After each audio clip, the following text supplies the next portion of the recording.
नमस्कार दोस्तों, संभव क्लासेज में एक बार फिर आपका स्वागत। हाजिर है आपका दोस्त जी आर चौधरी राजस्थान हिस्ट्री का एक और इम्पोर्टेंट टॉपिक लेकर। आज हम बात करेंगे राजस्थान के एकीकरण या इंटीग्रेशन ऑफ राजस्थान की हम बात करेंगे। राजस्थान का एकीकरण को हम समझेंगे सरल भाषा में, राजस्थान का एकीकरण है क्या। तो देखो, राजस्थान का एकीकरण जो शब्द है इसको हम देखें तो बड़ी दुविधा होती है कि यार राजस्थान का एकीकरण, राजस्थान तो एक प्रदेश है तो फिर इसका एकीकरण क्या है। पहले भी हम हिस्ट्री में हमने पढ़ा कि राजस्थान शब्द का तो जिक्र आता था, कर्नल जेम्स टोड ने भी कहा था कि राजस्थान है। तो फिर इंटीग्रेशन ऑफ राजस्थान है क्या, राजस्थान का एकीकरण है क्या। तो देखो, कर्नल जेम्स टोड की मैं बात करूं तो कर्नल जेम्स टोड ने कहा था कि ये राजस्थान है, रजवाड़ा है, राजस्थान है। लेकिन उस समय जो राजस्थान था वो केवल भारत का पश्चिमी क्षेत्र को माना जाता था। ये भारत है और भारत का जो पश्चिमी क्षेत्र जहां राजा राज करते थे वो था राजस्थान, कर्नल जेम्स टोड की नजर में। लेकिन वर्तमान का जो राजस्थान की जो सीमा आप देखते हो, राजस्थान का जो बॉर्डर आप देखते हो, ऐसा राजस्थान उस समय नहीं था। तो इस प्रकार का बॉर्डर जो बन के राजस्थान का जो अभी मैप देख रहे हो, वो मैप जो बना हुआ है, ये जो सीमा बनी हुई है वो कैसे बनी, यही राजस्थान का एकीकरण है। तो इसी को हम समझेंगे बड़ी सरल भाषा में, राजस्थान का एकीकरण हुआ क्या। तो देखो, आप सबको पता है कि राजस्थान का जो एकीकरण है उसके पहले राजस्थान में अलग अलग रियासतें होती थी। अलग अलग रियासतों का मतलब था कि वो अलग देश थे, वो पूरी तरह स्वतंत्र थे, अंग्रेजों के अधीन जरूर थे लेकिन आंतरिक तौर पर पूरे स्वतंत्र थे। और उस समय राजस्थान में थी 19 रियासतें और 3 ठिकाने। सबसे पहले मैप में हम समझे तो राजस्थान का मैप था 1947 में, जो रियासतें थी वो इस प्रकार का था। बड़ी बड़ी रियासतें थी। सबसे बड़ी रियासत थी जोधपुर रियासत, और सबसे जो छोटी रियासत थी यहां आप समझोगे तो एक रियासत थी शाहपुरा। तो सबसे छोटी जो रियासत थी वो थी शाहपुरा, यहां थी शाहपुरा। क्षेत्रफल की दृष्टि से देखें तो सबसे बड़ी थी। जनसंख्या की दृष्टि से देखें तो जयपुर रियासत थी, वो सबसे बड़ी रियासत थी, और सबसे छोटी रियासत थी शाहपुरा। और टोटल जो रियासतें थी वो थी 19 रियासतें। देखो, ध्यानपूर्वक देखोगे आप मैप में तो इस प्रकार की रियासतें बनी हुई थी। एक जैसलमेर थी, जोधपुर, बीकानेर, यहां पड़ता था सिरोही, यहां पड़ता था सिरोही, अभी भी सिरोही यही है तो सिरोही। इसके बाद में उदयपुर, प्रतापगढ़, बांसवाड़ा, डूंगरपुर, झालावाड़, कोटा, बूंदी, टोंक, शाहपुरा, और यहां पड़ती थी किशनगढ़ रियासत। तो किशनगढ़ रियासत और यहां शाहपुरा, और यहां एक केंद्रीय प्रदेश पड़ता था जिसको चीफ कमिश्नर प्रदेश बोलते थे, अजमेर मेरवाड़ा। यहां अजमेर मेरवाड़ा थी, ये जयपुर था। यहां देखे तो यहां अलवर, ये भरतपुर, ये धौलपुर, ये करौली। इस प्रकार देखे तो 19 रियासतें टोटल थी। अब रियासतें थी 19 और 3 ठिकाने थे। 3 ठिकाने कौन कौन से थे? तो 3 ठिकानों की बात करें तो 3 ठिकानों का नाम मैं आपको बताऊं तो नाम आपको पता होगा। पहला था लावा, दूसरा था नीमराना, तीसरा था कुशलगढ़। देखो, इन तीनों ठिकानों का क्या था कि जो अलवर क्षेत्र था उसमें पड़ता था नीमराना, जिसका हम जिक्र करेंगे। अलवर क्षेत्र में पड़ता था नीमराना। एक और जो ठिकाना था लावा, जो सबसे छोटा ठिकाना माना जाता था लावा। तो लावा पड़ता था वास्तव में, अभी वर्तमान में देखें तो ये टोंक में पड़ता है। टोंक शहर के बिल्कुल थोड़ा सा पास में ही है ये लावा ठिकाना। लेकिन उस समय किसके अधीन था? जयपुर के अधीन था। ये जो नीमराना ठिकाना था वो जयपुर के अधीन था। और तीसरा था कुशलगढ़, ये था बांसवाड़ा में। अब देखो, सवाल आता है कि ये ठिकाने रियासतों का क्या चक्कर है, ठिकाना क्या होता है, रियासत क्या होती है। तो हम समझे तो ठिकाने का मतलब होता था छोटा क्षेत्र, जैसे बोलते हैं ना जागीर। तो जैसे ये पूरा कोई रियासत है। अब रियासत है तो इसमें बहुत सारी जागीरें होती थी, जागीरें कह दो या ठिकाने कह दो। तो जागीरें या ठिकाने होते थे और उसके अलावा केंद्रीय प्रशासन होता था। अब देखो, इन जागीरों को मिलाकर ही क्या बनती थी? रियासत बनती थी। लेकिन कुछ रियासतें ऐसी होती थी, कुछ जागीरें ऐसी होती थी जिनकी अंग्रेजों से अच्छी बनती थी, तो उनको क्या कर दिया, राजाओं से अलग हैसियत दे दी गई। तो वो क्या कहलाए? 3 ठिकाने हो गए। 3 ठिकाने जो बने वो राजाओं से अलग थे, रियासतों से अलग उनका प्रभाव था, स्वतंत्र थे। हालांकि वो उस क्षेत्र के अंदर ही आते थे, जैसे ये भी जागीर थी, ये भी जागीर थी, ये भी जागीर थी। लेकिन इनकी भाई अंग्रेजों के पास पहुंच थी तो इन्होंने अपने आप को क्या कर लिया? एज ए स्वतंत्र कर लिया, छोटे छोटे हो गए। लेकिन फिर भी एक फर्क था कि इनको देखो, एक अंग्रेजी में शब्द आता है चीफ चीफ, चीफ शिप कह दो या फिर कह दो आप इनको नॉन सैल्यूट स्टेट भी कहा जाता था। नॉन सैल्यूट स्टेट का मतलब होता था जो रियासतें होती थी उनके राजाओं को क्या करते थे, तोपों की सलामी दी जाती थी, जबकि इन ठिकानों के राजाओं का जो होता था उनको कोई जो तोपों की सलामी थी वो नहीं मिलती थी, तो उसको नॉन सैल्यूट स्टेट भी कहा जाता था। तो 3 ठिकाने थे। एक मैं बात कर रहा था अजमेर, जो मेरवाड़ा क्षेत्र था, वहां सीधा चीफ कमिश्नर प्रदेश होता था, मतलब अंग्रेजों का एक कमिश्नर बैठता था और वहां की एक विधानसभा भी होती थी जिसको बोलते थे धारा सभा। आगे हम जिक्र इसका करेंगे। तो कहने का मतलब था कि राजस्थान था इस प्रकार का, और इस प्रकार का बॉर्डर भी नहीं था, ये अलग अलग देश थे, ये रियासतें थी अलग अलग जिनका इनसे कोई मतलब नहीं था। और सबसे प्राचीन जो रियासत थी उदयपुर वाली, ये सबसे इनका जो इतिहास था गौरवपूर्ण, तो सब श्रद्धा से उदयपुर की तरफ देखते थे। उदयपुर बड़ी, जोधपुर थी, जयपुर भी बड़ी रियासत थी, उदयपुर भी बड़ी रियासत थी, लेकिन सबसे रेस्पेक्टेड जो थे वो उदयपुर वालों को माना जाता था क्योंकि इनका इतिहास बड़ा। अब राजस्थान का एकीकरण शुरू होने से पहले कुछ चीजें आपको समझनी होगी कि जब देश में आजादी का दौर आने वाला था, 1946 का साल चल रहा था, तो 1946 का लगभग ये स्थिति क्लियर हो गई थी कि यार अब देश आजाद होने वाला है, अंग्रेज जाने वाले हैं, तो क्यों ना हमारा क्या होगा। पहले तो अंग्रेजों के अधीन थे ये, तो हमारा क्या होगा, राजाओं में भेद था कि हमारा क्या होगा। तो उसी समय प्रयास एकीकरण के पहले स्टार्ट हो गए थे। जून 1946 की बात करूं मैं, तो जून 1946 में उदयपुर के शासक थे भूपाल सिंह।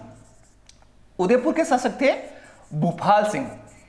याद रख लेना, शासकों का भी अपने को नाम याद रखना है, भूपाल सिंह। तो उदयपुर के शासक जो भूपाल सिंह थे, उन्होंने गुजरात का जो बॉर्डर का क्षेत्र है उदयपुर वाला, आप सबको पता है गुजरात के आसपास है, तो गुजरात का एक क्षेत्र आता है सौराष्ट्र, तो सौराष्ट्र के और मध्य प्रदेश में मालवा क्षेत्र आता है। तो उदयपुर जो रियासत थी, उदयपुर रियासत, उदयपुर सौराष्ट्र जो कि गुजरात में पड़ता है वो, प्लस मालवा जो कि मध्य प्रदेश में पड़ता है वो, इन तीनों के राजाओं को एक सम्मेलन बुलाया जून 1946 में, और कहा कि भाई हम सब मिलकर एक नया देश बना लेते हैं, एक संगठन बना लेते हैं। इन तीनों ने पहला प्रयास किया एकीकरण का जून 1946 में। उदयपुर में बैठक हुई, यहाँ के राजा भी आए, प्रतिनिधि भी आए, 20 के लगभग प्रतिनिधि यहाँ के आए और उदयपुर में बैठक हुई। उदयपुर में बैठक होने पर अब भाई देखो स्थितियां ये थी कि कोई भी राजा ये चाहेगा नहीं कि भाई मेरा राज है किसी दूसरे राजा को दे दूं।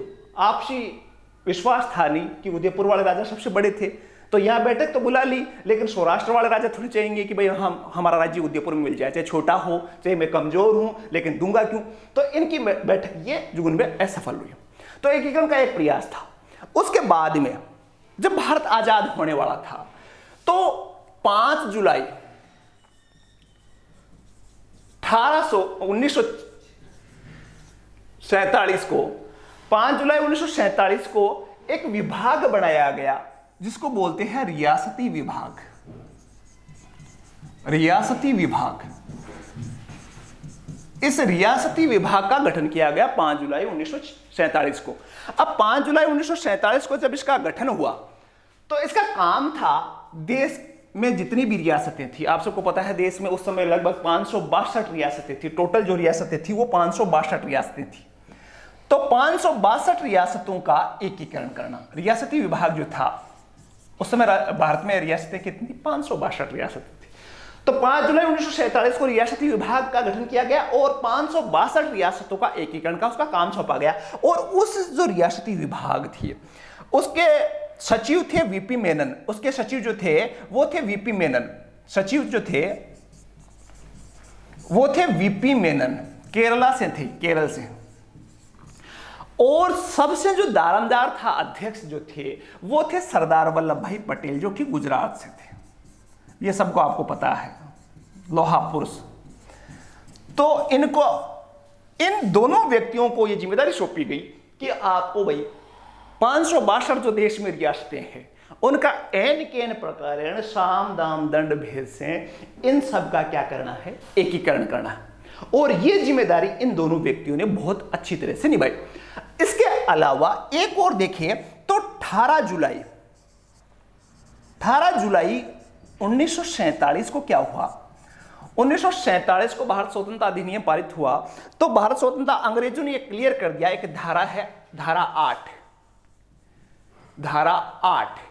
तो इस धारा 8 में अंग्रेजों ने कहा कि जो रियासतें हैं, उससे पहले रियासतें थी अंग्रेजों के अधीन थी, अंग्रेजों ने गारंटी दे रखी थी कि आपकी सुरक्षा हम करेंगे, लेकिन 18 जुलाई 1947 के अधिनियम में यह कहा गया कि अब हमारी कोई जिम्मेदारी नहीं है। धारा 8 के अंतर्गत रियासतों को फ्री कर दिया अंग्रेजों ने, आप जानो आपका काम जानो। 18 जुलाई 1947 की बात है। अब रियासतों में हड़कंप मच गई कि इतने दिन भाई हमारा तो संरक्षक थे अंग्रेज, हमें कोई डर ही नहीं था, अब अंग्रेजों का तो कोई अधिकार नहीं रहा, और इधर पहले से ही रियासती विभाग का गठन हो रखा था।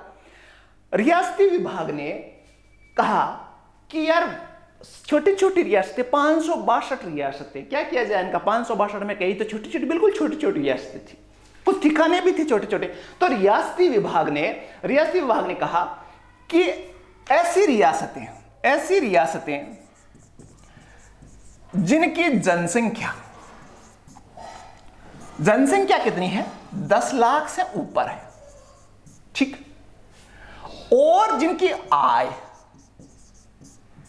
1 करोड़ से ऊपर है, वो तो स्वतंत्र रह सकती है। बाकी रियासतों को भारत संघ में मिलना पड़ेगा। यह नियम बनाया रियासती विभाग ने सरदार वल्लभ भाई पटेल ने। क्योंकि शुरुआत में क्या होता है कि कहते हैं ना, उंगली पकड़ के गर्दन पकड़ी जाती है, तो पहले किसको कंट्रोल करना था, छोटी रियासतों, क्योंकि सबसे पहले हाथ बड़ी रियासत पर डाले तो बड़ी रियासतें तो भाई विरोध करेगी। तो सबसे पहले छोटी रियासतों को कंट्रोल करने के लिए कहा कि 10 लाख से ज्यादा जनसंख्या है, 10 लाख से कम वाले अलग नहीं रह सकती, आय जिनकी 1 करोड़ से ज्यादा है वो अलग रह सकती है, बाकी को मिलना पड़ेगा, आपस में मिलजुल जाए।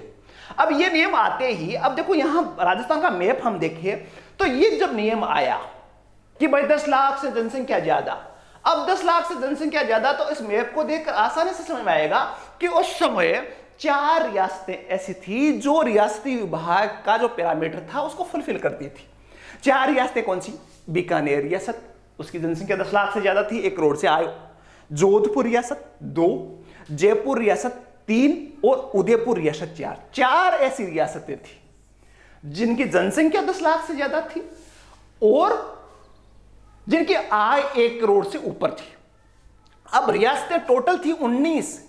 अब 19 रियासतों में से 4 रियासतें तो क्या हो गई, बाहर हो गई एकीकरण से, उनसे कोई मतलब नहीं, उनको छेड़ा ही नहीं जा सकता।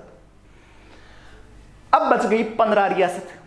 15 रियासत में ये जो देख रहे हो सिरोही का क्षेत्र, सिरोही का जो क्षेत्र था, ये सिरोही में सरदार वल्लभ भाई पटेल थे गुजरात के, और सिरोही बड़ा ब्यूटीफुल जगह है, माउंट आबू वाला क्षेत्र, टूरिज्म के लिए बहुत मोस्ट इंपोर्टेंट है, हिल स्टेशन है गुजरात में, सबसे प्यारी हिल स्टेशन। तो उस समय सरदार वल्लभ भाई पटेल की इच्छा थी कि भाई सिरोही को राजस्थान में नहीं गुजरात में मिलाना है, तो इस पर भी जोर देना नहीं था, फिर -1 हो गई। अब देखो इधर देखिए तो जैसलमेर क्षेत्र जो था, जैसलमेर क्षेत्र के एकीकरण करे किसमें, जोधपुर उससे बाहर थी और बीकानेर भी 10 लाख से ऊपर वाली जनसंख्या थी, तो जो जैसलमेर को भी पूछने का कोई मतलब नहीं था, बाद में देखा जाएगा, तो जैसलमेर वाली भी माइनस हो गई। अब इधर देखिए सरदार वल्लभ भाई पटेल ने बड़ा, वीपी मेनन ने बड़ा दिमाग लगाया कि यार इधर भी एकीकरण करे किसका, इधर जयपुर आ गया तो टोंक बूंदी का कहां से होगा, उदयपुर ये शाहपुरा किशनगढ़ का भी नहीं हो सकता, तो पूरा का पूरा इस मामले को पेंडिंग छोड़ दिया और समय का इंतजार करते रहे कि एकीकरण कहां से स्टार्ट किया जाए। और उसी समय एक मौका आया अलवर का। यहां देखो, यहां रियासत थी अलवर, और अलवर के जो शासक थे वो थे तेज सिंह। अलवर के शासक ये अलवर थी और अलवर के शासक थे तेज सिंह। याद रख लेना, तेज सिंह, शासकों के नाम भी आपने को याद रखने हैं। तो अलवर के शासक तेज सिंह थे और उनके एक प्रधानमंत्री थे जिनका नाम था खरे, एनवी खरे, प्रधानमंत्री थे खरे। मोस्ट इंपोर्टेंट, यहां से कहानी स्टार्ट होती है, प्रधानमंत्री थे खरे। अब ये जो खरे थे ये हिंदू महासभा के महामंत्री थे, हिंदुओं का संगठन जो था हिंदू महासभा, उनके महामंत्री थे एनवी खरे। उसी समय महात्मा गांधी की हत्या हो गई और महात्मा गांधी की हत्या होने की वजह से जब हत्या की जांच की गई तो यह पाया गया कि उस हत्या में एनवी खरे संलिप्त है और एनवी खरे के साथ साथ तेज सिंह पर भी शक गया कि हत्यारों को हथियार उपलब्ध करवाना या उनको शरण देने का मामला अलवर से स्टार्ट हुआ। तो भारत सरकार ने इन दोनों को, खरे को और तेज सिंह को कहां बुला लिया? दिल्ली बुला लिया। और यहां राजपाट जो था वो एक व्यक्ति थे वेंकटाचारी, उनको सौंप दिया। वेंकटाचारी को सौंप दिया गया, अलवर का प्रशासक नियुक्त कर दिया गया। ये बाद में राजस्थान के मुख्यमंत्री भी बने थे, आईएएस अधिकारी थे, आईसीएस बोलते थे उस समय, तो आईसीएस थे वेंकटाचारी, तो उनको सौंप दिया गया। तो अलवर पहले से ही किसके कंट्रोल में था? दिल्ली सरकार की। उधर उसी समय एक और घटना हुई भरतपुर में। अब भरतपुर में क्या हुआ? भरतपुर में देखोगे आप तो भरतपुर में जो राजा था उनकी कोई इच्छा नहीं थी, भारत की आजादी से कोई ज्यादा लेना देना नहीं था, अपने हाल में मस्त रहने वाला था। तो न तो भारत की आजादी का जश्न मनाया और वहां भरतपुर जो राज्य था उसमें हिंदू और मुस्लिमों के दंगे भड़क गए थे। इसलिए यहां के राजा को भी कहा भी चल तू भी आजा, दिल्ली आजा। और यहां एक व्यक्ति प्रशासक बैठा दिया, स्प्रू, याद रख लेना, पूरा नाम नहीं याद रहे तो स्प्रू याद रख लेना। वेंकटाचारी अलवर से और भरतपुर से स्प्रू नामक एक व्यक्ति थे जिनको वहां का प्रशासक नियुक्त किया। तो दो प्रशासक का मतलब ये दोनों क्षेत्र सीधे सीधे कहां, किसके अधीन आ गए? दिल्ली सरकार के अधीन आ गए। तो सरदार वल्लभ भाई पटेल ने सोचा कि यार ये दो तो पहले ही है, इधर मैं जा नहीं सकता, इधर जाऊंगा तो बीच में जयपुर आ रहा है, तो मैं करूं क्या? तो अब यहां दो छोटे छोटे और राज्य थे जिनका नाम था धौलपुर और करौली। तो राजस्थान का एकीकरण यहां से स्टार्ट किया, और राजस्थान का एकीकरण प्रारंभ हुआ। तो राजस्थान का एकीकरण में देखो आप, तो राजस्थान का जो पहला एकीकरण था, पहला जो चरण था वो देखोगे आप, तो पहला चरण जो चरण था प्रथम चरण। अब प्रथम चरण की बात करें तो आप देखोगे अलवर पहले ही भारत सरकार के दिन, भरतपुर पहले ही भारत सरकार के दिन, इसके पड़ोस में था धौलपुर और करौली, ये दो राज्य बचे हुए थे। और साथ ही मैंने बताया एक ठिकाना भी था नीमराणा जो अलवर में था। तो इन सब को मिलाकर एक एकीकरण का प्रयास हुआ और यही था प्रथम चरण। इस प्रथम चरण का अब नाम की बात आई तो इनका नामकरण जो था वो था के.एम. मुंशी द्वारा दिया गया। नामकरण जो दिया गया था वो था के.एम. मुंशी द्वारा, एम मुंशी द्वारा। यार मुंशी तो प्रेमचंद होते हैं, के मुंशी कहां से आ गए? तो देखो मुंशी प्रेमचंद और ये के मुंशी एक ही थे। इनकी भी कहानी मजेदार है। इनकी मैं बता दूं, के मुंशी ने इनका नामकरण दिया और नामकरण क्या दिया? मत्स्य संघ। क्योंकि मत्स्य संघ क्यों नाम दिया? पुराने जमाने में जो अलवर क्षेत्र होता था जिसकी राजधानी विराटनगर थी, बेराट थी, तो अलवर का क्षेत्र था, ये जो क्षेत्र था अलवर वाला क्षेत्र, इसको मत्स्य जनपद के नाम से जाना जाता। महाजनपद काल में आपने पढ़ा होगा मत्स्य जनपद। तो के मुंशी ने कहा कि इसको नाम रख दिया जाए मत्स्य संघ। मैं बता रहा था के मुंशी की एक पत्रिका होती थी हंस, एक पत्रिका थी हंस जिसमें उन्होंने 2 साल संपादक का कार्य किया था।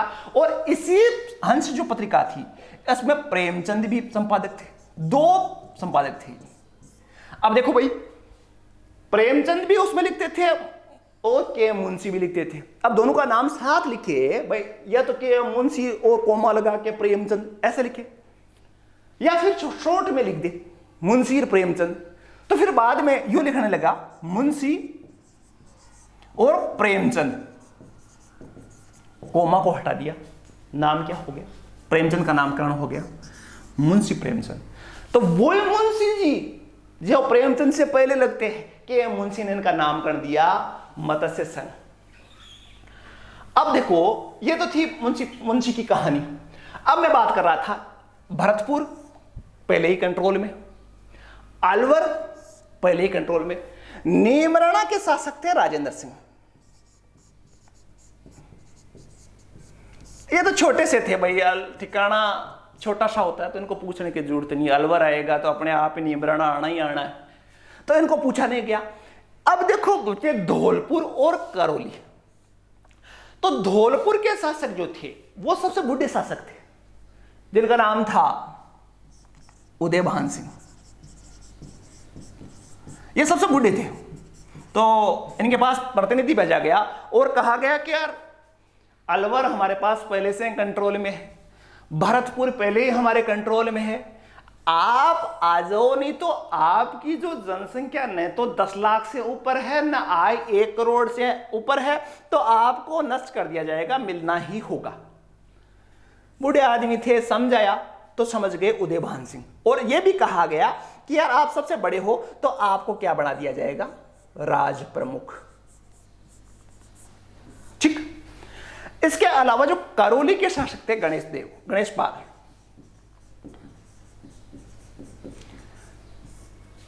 इनके पास गए कि हमारे पास अलवर है, भरतपुर है। धौलपुर वालों ने भी हां कर दी, आप भी आ जाओ और आपको हम क्या बना देंगे, उपराज प्रमुख।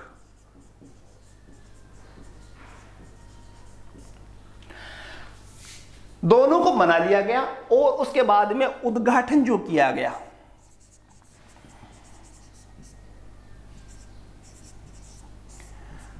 उद्घाटन जो था 18 मार्च 1948 को इसका उद्घाटन किया गया भरतपुर में। एक ऊर्जा मंत्री थे उस समय, केंद्रीय ऊर्जा मंत्री थे, ऊर्जा मंत्री, उन्होंने उद्घाटन किया था। एनवी गाडगिल, नरहरि विष्णु गाडगिल पूरा नाम था, नरहरि विष्णु गाडगिल। तो इन्होंने क्या किया, भरतपुर के किले में 18 मार्च 1948 को इसका क्या किया गया, उद्घाटन किया गया, प्रथम चरण। और ये चलाया, ये जो प्रथम चरण था इसका नाम रखा गया मत्स्य संघ। 4 राज्य प्लस 1 ठिकाना। ठिकाना कौन सा था, ठिकाना नीमराणा। और इसके शासक कौन थे, राजेंद्र सिंह। अलवर के शासक उस समय थे नहीं, तेज सिंह, कोई जरूरत पड़ी नहीं। भरतपुर पहले ही स्प्रू के अधीन था, प्रशासक नियुक्त कर रखा था। अलवर के, भरतपुर का हो गया, धौलपुर के उदयभान सिंह को राज प्रमुख बनाया गया और करौली के गणेश पाल जो थे उनको उपराज प्रमुख बनाया गया। अब इन दोनों ने कहा, अलवर ने भी कहा और भरतपुर ने भी कहा कि यार हमारे राजा तो नहीं है, लेकिन हमारा प्रतिनिधि तो होना चाहिए। तो उस समय प्रतिनिधि, उस समय आप प्रजामंडल में भी पढ़ोगे, प्रतिनिधि बनाए गए। तो अलवर के थे, एक व्यक्ति थे जिनका नाम था शोभाराम कुमावत।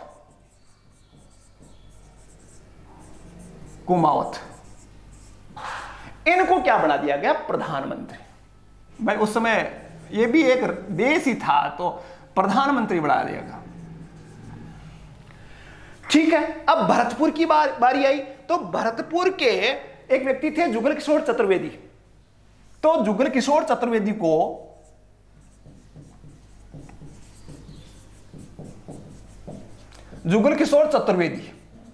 इनको क्या बनाया गया, उप प्रधानमंत्री बनाया गया।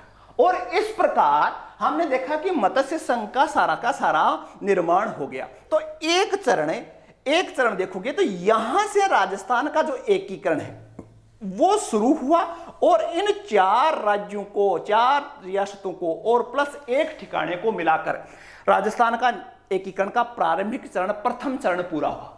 तो 4 कंप्लीट हो गए, 19 में से 4 कंप्लीट हो गए, बाकी बचे 15। तो 15 की बात करेंगे हम नेक्स्ट चरण में। धन्यवाद।